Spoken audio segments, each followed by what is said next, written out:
가게 사는 증시 각도기. 안녕하세요. 증시 각도 TV 시청자 여러분, 투자자 여러분, 그리고 도기말 여러분, 10만 금융전사 여러분 모두 반갑습니다. 11월 25일 화요일 아침이 밝았습니다. 촉촉히 겨울비가 내리고 있습니다. 비가 오는 날과 눈이 오는 날은 대체로 날씨는 좀 따뜻하죠. 네. 아마 오늘 이후에 아주 공기가 상쾌하지 않을까 싶습니다. 그렇게 받아들이면 좋으실 것 같습니다. 자, 오늘은 구글이 다 했어, 알파벳이 다 했어 라고 표현하면 뭐 과언이 아닌 장이다 라고 볼 수 있겠습니다. 어제 보여드렸습니다만 트래픽이 심상치 않다라는 거 보여드렸었죠, 어제. 자, 다시 한번 뭐 볼까요? 트래픽이 심상치 않다. 제미나이 3.0 나오고 트래픽 심상치 않고. 저도 써보니까는 곧잘 얘기를 잘해. 그래서 괜찮네. 저는 이제 주로 퍼플렉서티가 워낙 대답이 빨랐기 때문에 그거를 쓰다가 이제 두 개를 쓰고 있는데, 조금 진지한 내용은 제미나이한테 물어보고, 급한 거는 퍼플렉서티한테 물어보고, 그리고 이제 너무나 뻔한 대답은 퍼플렉서티한테 물어보고, 그 다음에 약간 복잡한 대답은 제미나이한테 물어보고, 뭐 이런 식의 저도 그렇게 쓰고 있거든요. 저희 회사가 이제 아무래도 구글 유료 그거를 쓰고 있기 때문에, 이게 이제 공짜로 주어져요. 그러니까 이 구글이 얼마나 무섭냐면, 계속 말씀드렸지만 유튜브 프리미엄이 가격이 비싸지만 그걸 쓰면 여러 사람이 같이 쓰잖아요. 여러 사람이 막 쓰고, 그 다음에 음악도 들려주잖아요. 스포티파이 같은 그런 음악도 주고. 그러니까 근데 그거를 나눠서 돈을 매기면 과연 유료로 하던 사람들이 끊을까?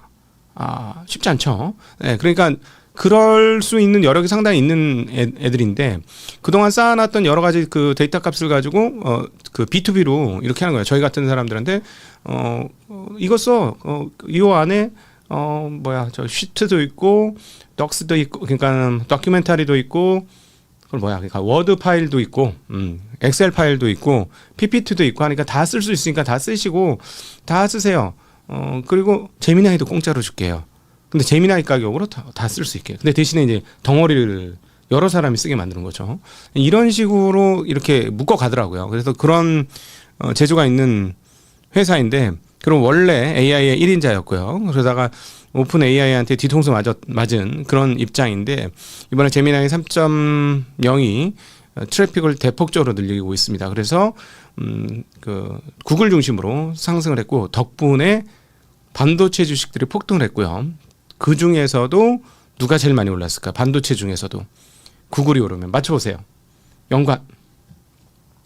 예, 제가 보니까는 이제 구글 알파벳은 시가총액 1위를 향해 갑니다. 손색이 없죠. 1위를 해도. 왜냐하면 애플하고 맞짱 뜰 수 있는 유일한 회사 중에 하나잖아요. 약간 디바이스적 성향에서부터 소프트웨어까지 모두 가지고 있는데, 소프트웨어 쪽의 그 사업 비즈니스 모델은 애플보다 훨씬 더 강하죠. 애플이 뭐 예를 들어서 애플 TV나 뭐 이런 것들을 해서 구축을 하려고 열심히 노력하는데, 구글은 다 돼 있죠. 근데 하드웨어가 좀 약한 건데, 하드웨어도 좀 구축을 갖고 있죠. 메타는 이도저도 아닌 애매한 포지션인데, 그렇죠? 네, 맞습니다. 브로드컴입니다. 예, 전체적인 핀비즈를 통해서 어떤 흐름이 나왔는지 아주 뭐 반도체는 난리가 났습니다. 구글은 TPU를 만들잖아요. 그러니까 사실은 구글이 올라가면 엔비디아한테는 꼭 좋은 건 아닌데, 반면에 브로드컴은 다르죠. 브로드컴 폭등을 했습니다. 오늘 엄청나게 많이 올라서 완전히 그 반도체주 상승을 이끌었고, 엔비디아도 뭐 그동안에 빠진 게 있으니까 안 빠져서 반도체 관련 주식들이 정말 폭등을 하는 흐름들을 보여줬습니다. 이 정도면은 뭐 폭등이라고 표현해도 될 거고요. 브로드컴의 하루짜리 흐름을 보면 그 초반부터 강세를 보여서 계속해서 올려서 끝까지 밀어 올렸습니다. 그래서 굉장히 강한 모습, 종가가 고가 부근에서 끝났어요. 굉장히 강한 모습을 보였다라고 정리해 볼 수 있겠고, 11%라니 이 대형 주식이 하루에 11%. 그래서 여러분 이제 또 하나 여기서 기억해야 될 게, 이거 정상적이지 않잖아요. 지금 뭐 테슬라도 뭐 6.8%나 올랐고, 뭐 메타같이 큰 주식도 하루에 3% 올랐고, 뭐 알파벳은 뭐 이렇게 큰 주식이 아무리 잘했다고 해도 6% 오르는 게 말이 되나요? 순식간에 시가총액 3위로 올라갔어요. 마이크로소프트를 제끼고. 저는 이거 말이 안 된다고 생각합니다. 이렇게 시가총액 높은 놈들이 하루에 5%, 6%, 7%, 11% 뭐 이렇게 오른다? 전 아닌 것 같아요. 그럼 도대체 이걸 어떻게 읽어볼 수 있냐? 왜 그럴까요? 제가 무슨 얘기할까요? 자, 이제 오래 들으신 분들은 여기 대답하셔야 돼요. 제가 이거 정상이라고 안 하는 이유는 뭘까요? 어떤 세력이 있다는 거죠. 이런 변동성을 끌어나오는 데는 엄청난 투기 세력이 있다는 것이죠. 엄청난 투기. 그렇다면 뒤집어서 이번에 나스닥 한 고점에서 한 7, 8%? 9%인가? 예, 얼마 많이 안 빠지긴 했어요. 근데 단숨에 빠졌잖아요. 단숨에 빠진 애들은 뭐죠? 투기적인 세력인데 레버리지 일수는 투기적인 세력들이 있다. 그래서 앞으로도 계속해서 시장은 변동성이 되게 클 것이다. 잘 가다가 지난번처럼 그 변동성이 없어지면 항상 조심을 해라. 어느 순간 무슨 일이 어떻게 터질지 모른다. 라는 생각을 하셨으면 좋겠어요. 자, 그래서 이제 오늘 오른 거는 별로 중요한 거 아니에요. 그러니까 가격 보고 세상을 바라보지 말고 이 밑단의 조류를 한번 보자라는 게 이제 제가 계속 드리는 말씀인데요. 지난 요번에 이번 11월 달 오기 전에 분위기 어땠는지 한번 볼게요. 1년짜리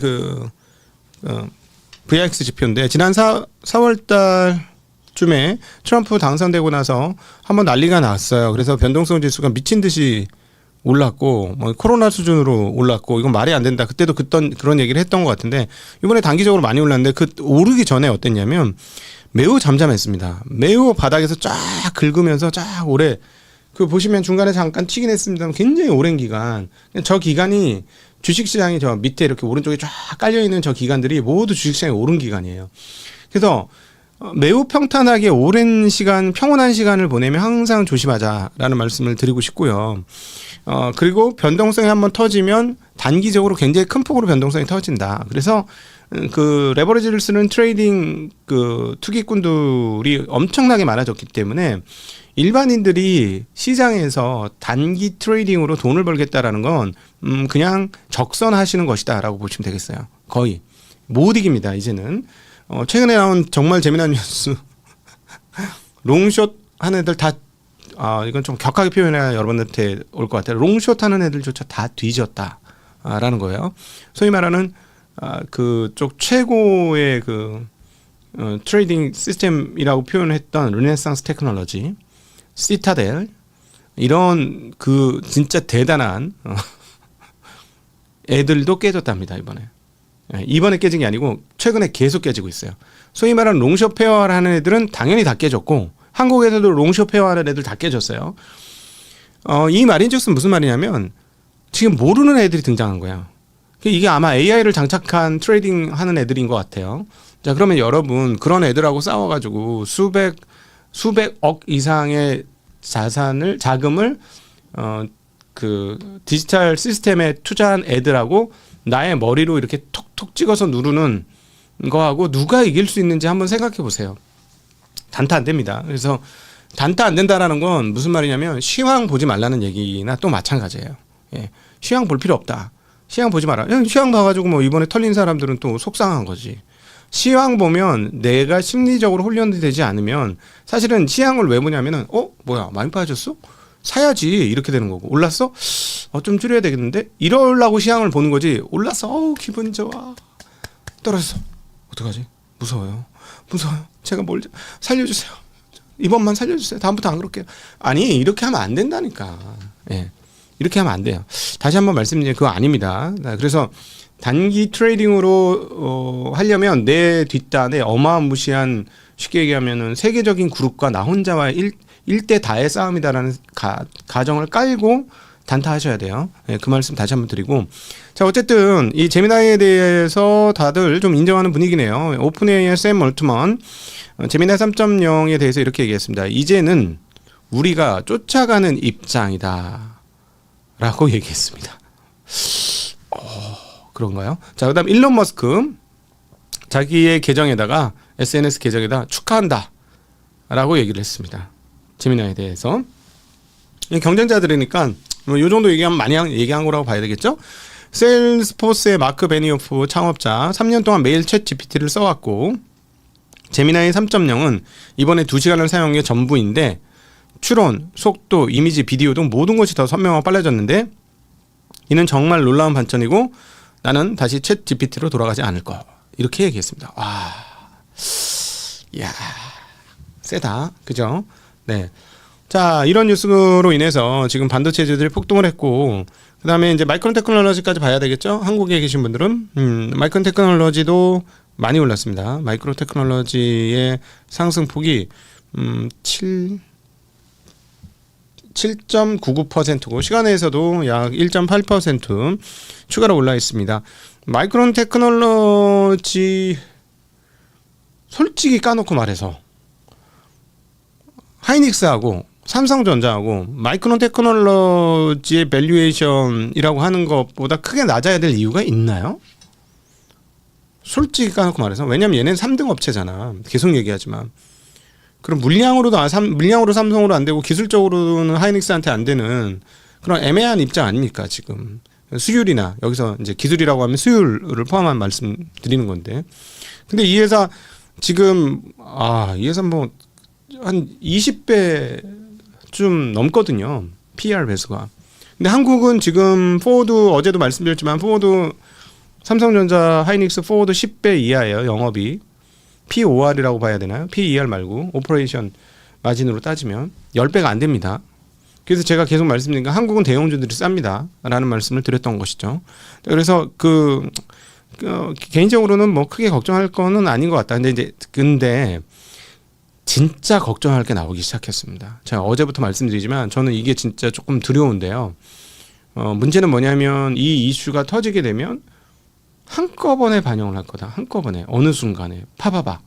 이제 그게 무서운데요. 저는 지금 미국이 스스로 무덤을 파고 있는 거 아닌가 하는 생각이 드는데 하워드 러트닝 미국 상무장관이 트럼프 행정부가 일부 엔비디아 그래픽 처리 장치 GPU의 중국 판매를 허용할 것이다 라는 점을 확인해 주었습니다. 근데 이제 지난번에 방금 나왔던 게 이제 H200이잖아요. H200을 주면 저는 무덤을 판다고 생각합니다. 예. 일단 데이터 센터를 짓는 노하우는 중국이 가지고 있어요. 그래서 매우 짧은 시간 안에 데이터 센터 지을 수 있습니다. 그 다음에 전력은 차고 넘치는 게 전력입니다. 중국은. 그리고 구동할 때의 전력 소요 금액은요. 최저입니다. 네, 최저예요. 자, 그런데 이제 사실상 칩의 성능이 안 되니까 지금 못 따라오고 있는 건데, 만약 H200 같은 칩을 줬다. 물론 이제 블랙을 우리는 쓰니까 쟤는 H200 써 이럴 수 있는데, 꼭 그런 건 아니죠. 수량만 갖춰주고 전력만 갖춰주면 따라올 수 있는 거잖아요. 그죠? 그래서 저는 이게 가장 큰 문제인데, 여기서 칩 회사들의 문제라기보다도 이렇게 되면 앞단의 회사들의 문제인 거죠. 예, 그게 문제입니다. 물론 이제 제가 보기에는 구글은 그럼에도 불구하고 최근의 모습을 보면 가장 앞서가는 회사가 될 거고, 뭐 작은 차이로 모든 걸 다 가져갈 수도 있는 게 이 시장일 수 있으니 뭐 괜찮을 수도 있을 것 같아요. 근데 오픈 AI 이런 회사들이 조금 골 때리는 거죠. 지금 시장이 환호하고 있는 포인트 중에 하나는 뭡니까? 구글이 치고 나가는 거는 사람들이 앞뒤 전후 문맥 따져 보니까 이해가 되는 거야. 얘네는 돈도 많이 벌고 뭐 돈을 더 벌 수도 있는 회사고, 번 돈으로 하고 얘네가 채권 발행하는 것 정도야 뭐 자연스럽지, 이렇게 받아들여지는 회사인데, 오픈 AI가 그래 버리면 실체가 어떻게 되시더라? 공익법인 아니셨던가? 돈은 벌고 있으셨던가? 뭐 이렇게 돼 버리잖아요. 오픈 AI가 채권을 발행하고 오픈 AI가 뭘 해가지고 협업해가지고 한다 그러면 좋은 건 알겠는데 아직 이렇게 되는 거죠. 근데 구글은 나 쓰고 있는데 내 친구 다 쓰고 있는데 다 구글 이메일 지메일 쓰고 있는데 나 유튜브 보고 있는데, 이런 회사가 오픈해 그렇구나 하면서 어떤 게 연관이 되나요? 머릿속에 연상이 되나요? 문제는 나도 쓰고 있어서 친화적인 게 있지만 또 하나 이런 친화적 성향이 바로 사용자로 전환될 거라는 생각이 있잖아요. 구글 사용자가 제미나이 사용자로 바로 연결될 거라는 생각이 있으니까 지금 구글이 이렇게 땡길 때는 시장이 되게 안심한 거죠. 되게 안심한 겁니다. 근데 오픈 AI가 땡길 때는 계속 의혹이 있는 거고요. 자, 그럼에도 불구하고 자, 다시 넘어가서 미국이 만약 중국의 GPU를 팔아가지고 첸원 알리바바의 첸원이라든가 뭐 이런 것들이 계속 올라와가지고 뭐 딥시크라든가 이런 것들이 올라와서 관련된 그 B2B 단으로 프로그래머들에게 매우 싼 가격으로 자기네 툴을 제공한다면 어떻게 될 것인가? 아니, 왜 이 얘기를 자꾸 드리냐면요. 어차피 얘네들 중국에서 사업 못해요. 중국에 갔다 오신 분들과 그들의 그 소득 수준을 보시면 아실 텐데 유료로 안 씁니다. 아무도. 유료로 아무도 안 써요. 예. 그러니까 중국에서 아무리 좋은 거 만들어봐야 중국에다 못 팔아요. 이번 건은. 이번 건. 물건이야 중국에다 팔고 남은 거 그냥 덤핑 때려가지고 쫙 뿌리면 되니까 가능한데 이건 못 판다니까. 그럼 어떻게 돼야 돼? 만들어는 놨지. 뭐는 해야 되겠지. 어차피 돈은 쏟아 부었지. 그냥 갈기는 거지 그냥. 거기 무료로 해줄게 거기. 한 달에 1,000원. 한 달에 1,000원. 1,000원 쓰면 다 쓰게 해드릴게요. 그래픽도 그림도 그려드리고요. 번역도 다 해드리고요. 그다음에 뭐 PPT도 만들어드리고요. 그거 다 해드릴게요. 한 달에 1,000원. 오케이 싸다. 1,000원. 이러면 어떻게 할 건데? 아니 이건 진짜 된다니까 이렇게. 진짜 될 거라니까 이게. 자 그러면 여러분 내가 정보가 털릴 것 같아서 안 써요 이러지만 우리 개인 어제도 계속 그 논의가 많던데 제가 말씀드린 건 B2B라고 말씀드렸어요. 개발업자들이 그걸 가지고 AI 툴로 뭐 이렇게 뭔가 응용 앱을 만들고 싶은데 거기까지 가는데 얘네를 돌려가지고 거기까지 가는 데까지 소모되는 AI가 있단 말이에요. 근데 저기다 하니까 돈이 너무 비싼 거야. 어우씨 어떡하지? 돈이 너무 비싼데 여기 거의 이거 돈 거의 안 드네. 일단 한번 해보자. 이게 될까요? 안 될까요? 근데 문제는 계속 말씀드려요. 그렇게 될 경쟁자의 출현이라는 게 세상에 제일 무섭지 않습니까? 자본주의 시스템에서 주식시장의 시스템에서. 그러면 다른 애들은 어떻게 되냐. 저는 제가 보기에는 뭐 구글은 걱정할 필요 없어 보이는데 얘네들은 이렇게 되면 그 다른 애들은 어떻게 될 거냐. 왜냐하면 엄청나는 돈을 들여갖고 수백억 달러씩 꼬라박으면서 했는데 그게 이제 제일 문제다라고 생각을 합니다. 그래서 개인적으로는 H20 팔겠지. 네, 그렇게 생각합니다. H20 한다로 저는 생각을 합니다. 설마 H200을 팔면 미국에 뭔가 굉장히 센 걸 중국한테 덜미를 잡혔다라고 볼 수 있겠고 뭐 그 중에 하나가 그동안 우리가 계속 얘기했던 히토리움 이런 것이 되겠죠. F-35 만들려고 AI 준다 뭐 이런 개념이 될 수도 있는 거지. 아닐 것 같아요. 봅시다 어떻게 나올지. 그리고 트럼프는 시진핑하고 통화했다고 얘기하면서 러시아 우크라이나에 대한 이야기, 그다음 펜타닐 이야기, 대두와 기타 농산물 등 다양한 주제의 논의를 했다라고 하면서 4월에 나를 베이징으로 초청했고 내가 수락했다라고 얘기했고 그리고 나는 내년도 후반에 미국을 국빈 방문하도록 초대했다라는 얘기가 있습니다. 무슨 얘기가 나올까 진짜 궁금하네요. 자 그리고 또 엔비디아가 최근에 이제 마이클 버리를 비롯해서 거품론을 제기한 쪽에 대해서 하나하나 조목조목 반박을 했습니다. 우리 재고 자산은 새로운 시리즈를 만들면서 자연스럽게 올라온 것이다라고 얘기했고, 그다음에 우리의 매출 채권은 기한이 51일 정도밖에 되지 않는, 평균 기일은 51일밖에 되지 않는 매출 채권이니까 아무 문제가 없다라는 얘기를 하면서 하나하나 반박하고 나섰습니다. 마이클 버리는 끊임없이 닷컴 버블 때하고 완벽하게 똑같다라고 얘기하면서 계속해서 자기 글을 통해서 AI 거품론을 계속해서 제기를 하고 있습니다. 그런데 자 여기서 우리 10만 금융전사분들께서 알으셔야 할 것이 거품이 시작되고 언제 거품이 꺼질까요? 네, 대충 맞춰보세요. 대충. 자, 닷컴 버블 때 이거 거품이야 하고 나서 언제 거품이 깨졌을까요? 네? 거품이 생기고 나서 언제까지 갈까요? 거품이. 제 기억으로는 닷컴 버블 때 한 2년 갔습니다. 2년 갔어. 자, 마이클 버리 얘기를 해볼까? 마이클 버리가 쇼 잡은 게 언제예요? 리먼 사태 때. 마이클 버리 쇼 잡았을 때 그리고 막 드럼 치고 영화 보면 드럼 치고 막 죽으려고 그러잖아. 막 비난이 쇄도해가지고 막. 그게 몇 년인가? 2년 동안 드럼 친 것 같은데 그때도. 예. 2005년인가 2006년에 쇼 쳤어요. 쇼 잡았어요. 그리고 2008년에 터졌으니까 2007년 후반부터 꺾이기 시작했고 2년. 네. 자, 그래서 여러분들 기억하셔야 되는 게 버블이라도 2년 갈 수 있다. 그거는 기억하셔야 됩니다. 그래서 그 삼성전자에 대해서는 느긋하게 하셔라. 느긋하게 하시면 좋겠다라는 말씀을 드리고 싶습니다. 뭐 이렇게 이번에 하락했다고 뭐 다 팔고 뭐 이렇게 하지 마시고요. 아무리 봐도 어제도 그 실적 다시 한번 보여드릴까? 어제 그 실적 나온 거. 왜냐하면 이게 전 세계 반도체하고 직결되어 있는 문제이기 때문에 그렇습니다. 어제 삼성전자 영업이익 전망 그 막 바뀌고 있다라고 했잖아요. 지금 증권사들이 어버 하다가 깜짝 놀란 거예요. 지금 이게 지금 어버 하다가 깜짝 놀래서 100을 향해서 막 다 가고 있어요. 100을 향해서. 그리고 조금 이따 또 보여드리겠습니다만 드디어 디램 가격이 떨어졌습니다. 와, 드디어.